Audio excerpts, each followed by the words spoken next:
Why is this Micro Four Thirds camera so expensive? Not the looks or build quality, it's how they squeezed 10 years of flagship tech into a tiny body. After all the cameras I've tried, I'm tired of the hype. Is this actually game changing? For me, surprisingly yes.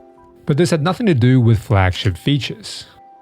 And after a whirlwind tour of Tokyo, 5 districts in 24 hours, it's a new technique I learned with my street photography sensei. I don't want them to take the same photos as me. Yep. That's not a workshop. After a workshop with Richard across all those Tokyo districts, I can't believe these frames are mine. Turns out it's not flagship features I need, just one new to me camera setting.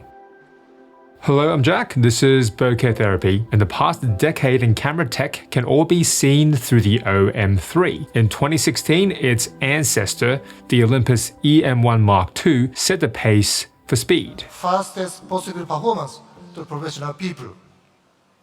This is development. 18 frames per second with autofocus. It even had pre-capture, which starts recording as soon as you half press the shutter. Olympus's marketing was behind. An hour-long corporate TED Talk and a confusing concept video. Who is this guy? A spy or a private detective? Why is he here? Months later, it was overshadowed by Sony's flagship A9. It's creepy, it's robotic, specs only. Blackout free shooting is very impressive even today. The first fully stacked full frame sensor sandwiching stacks of microchips together to improve each pixel's speed. The OM3 also has a fully stacked sensor, the one introduced in the flagship OM1 and OM1 Mark II. Straight out of the box, it doesn't scream flagship or speed, you have to tweak a few settings. Under 7 drive mode sequential shooting settings, tweak ProCap SH2. It can get as fast as 50 frames per second with full autofocus. You do need the right pro lenses. Otherwise, 25 frames per second, it's still really fast. You can add max frame limit and pre-shutter frames so that the camera records before you click the shutter. In that mode, you get pre-capture, blackout-free silent shooting with full continuous autofocus enabled. Is a fully stacked sensor game-changing for me. On my first stop in Tokyo, there was so much happening around me. It's waves of light, people, cars, and a quick responsive camera with no viewfinder blackout did help. These were taken on the Sigma 56mm 1.4. I could isolate subjects very easily, and there was never a lag. That pre-capture helped too. The speed of the camera matched the pace of the city, but speed wouldn't help me with this next technique.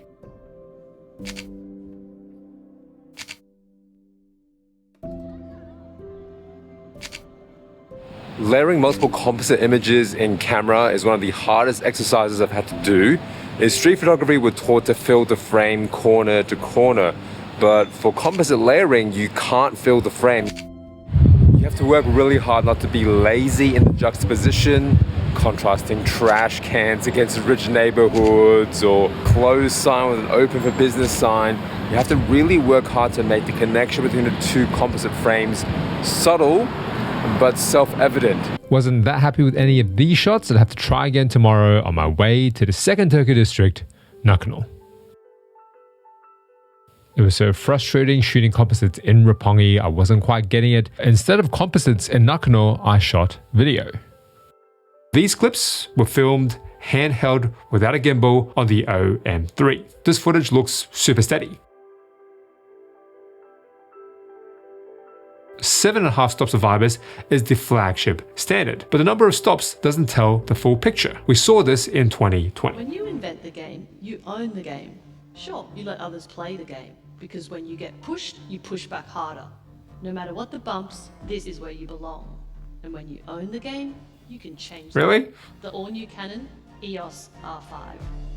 A new game is about to begin. Oh my goodness, I can't believe this is the approach they took. I still really like the R5. It's a lot cheaper now, plenty of great used copies. great tracking autofocus. All the jokes about overheating are now fixed with firmware, kudos to Canon. It's not a stacked sensor though, that would come later with the R5 Mark II. But what's most impressive is 8 stops of IBIS. They didn't just beat the previous record, they leapt over it. So much so the IBIS is too strong in the corners. The OM 3 has a more sophisticated IBIS system. You can customize the strength, not just the mode. It's a nice flagship feature. This is also what allows the OM 3 to deliver on resolution. 50 megapixels handheld in high res mode works surprisingly quickly when you're taking the shot. The high res detail does look crisp thanks to the OM 3's IBIS, but this improved noise performance might be more impressive. These shots side by side are both at ISO 12800. The high res file on the right has much less shadow noise in comparison. There's so much packed into the OM 3. I'm not even scratching the surface of what it can do. That's why I was heading to Ginza, my 3rd Tokyo district in 24 hours with my street photography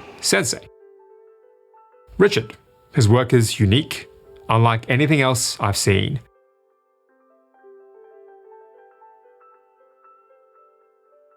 And of course, just like you, my first question was what camera he uses. Okay, full frame with good glass is amazing.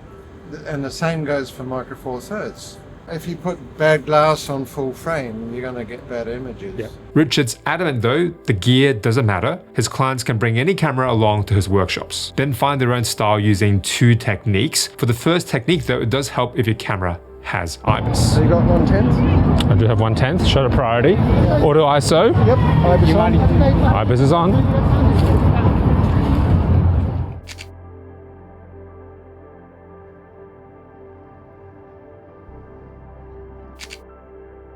Because what's happening is the IBIS unit is fighting the movement of your hand. The IBIS allows you to shoot very slow shutter speed, 1/10 of a shutter, and you could do 1/13, 1/8 of a second, it doesn't matter.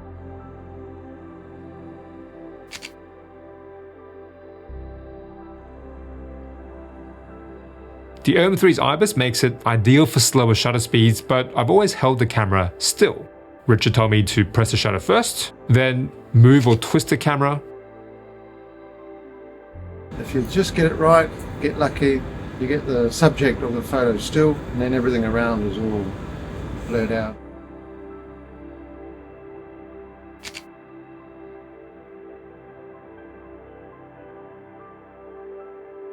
My hands aren't the steadiest, but the OM 3's IBIS help me when I'm panning the camera as I'm clicking the shutter.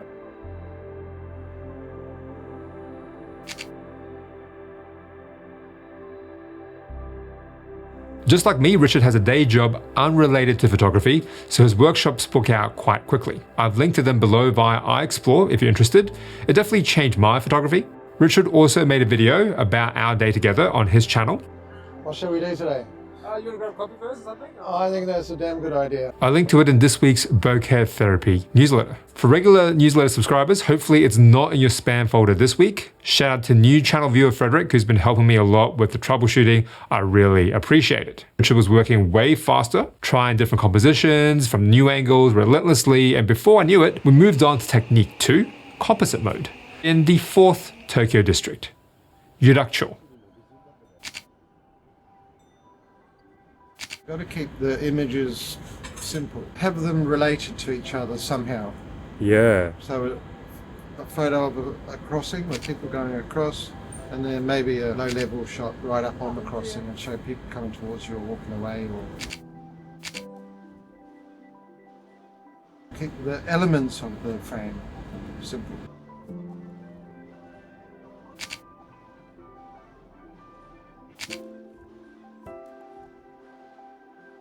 Look, when this was happening, I heard what Richard was saying, but I couldn't execute it in the field. Rather than any camera feature we obsess about in the latest upgrades, what was holding me back was me. All the overlaid images I took looked like a confusing, chaotic mess. With this type of composite shooting, no flagship feature would save me. To level out the exposures without making the whole scene too dark. Maybe image quality, but manufacturers have spent a decade prioritizing not image quality, but instead speed. 2021, Sony released the A1, Nikon released the Z9.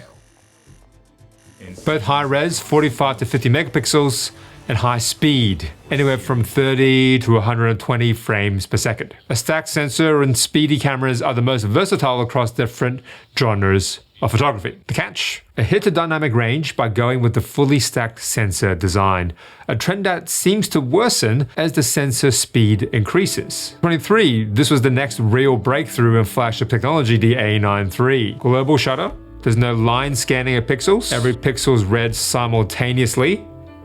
No more rolling shutter, camera should operate super quickly. All this processing power, all this speed has a real compromise. There's a significant hit to dynamic range, more so than the fully stacked sensor design. If we could go back in time, tell all these brands R&D to focus on image quality over speed, I wonder where today's flagships would be.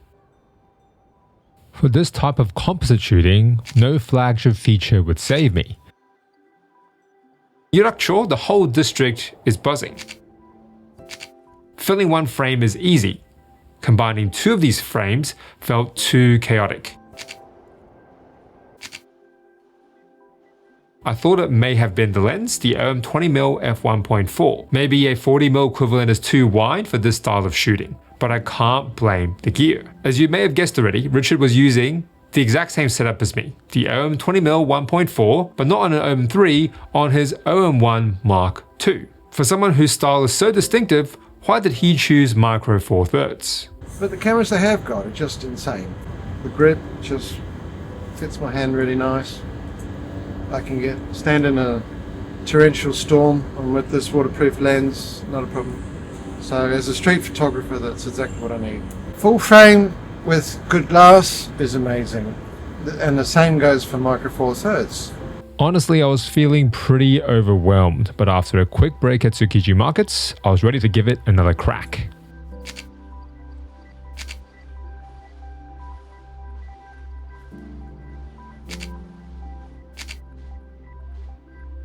By slowing down, I finally found a composite style that works for me. This is a surrealist look, a bit like time travel. I picked a subject and overlaid two images of them walking through a scene. If the subject moves but the scene doesn't change, it looks a bit like they teleported across the frame. Time travel. But look, I was tired, creatively spent. Said goodbye to Richard, but I still had one last Tokyo district. Camera tech has peaked. Rather than fully stacked sensors, since 2024, we've been getting partially stacked sensors. The Z6 III, the S1 II, now the A7 V. It's not as fast, but the dynamic range hit seems to be improved when using the mechanical shutter, at least on the S1 II and A7 V so far. But knowing what's at the peak makes your next decision easy. My last Tokyo district was the first district I started with, Roppongi. Rather than give up for the night, I thought I'd give it another go with the Sigma 56mm 1.4 on the OM3, which can only get a couple of elements in frame at any point in time, to simplify the scene, as Richard told me.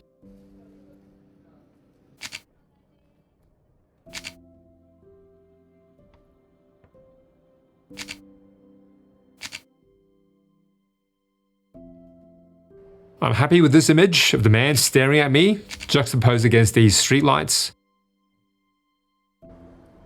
This Lawson sign next to the taxi driver waiting outside that Lawson. Super knackered, having some snacks waiting for commuters coming out of that Lawson. Thematically, the images are connected, like Richard said, although I do need more practice. I'm really impressed with how much tech is packed into the OM3, how friendly it looks. My wife likes using it too as a family cam, but composites, the feature that changed my work the most, you can find in most other cheaper cameras. When innovation slows, the industry will try other things. Retro form factors, massive LCD, hopefully the trend towards smaller bodies stick. But knowing what's at the peak makes your next decision easy. Book a trip overseas, sign up for a workshop, try out a new camera setting. Rather than flagship features, that's what will change your photography. That's how I got this shot of Mount Fuji. You can find that video here. I'm Jack, this is Bokeh Therapy.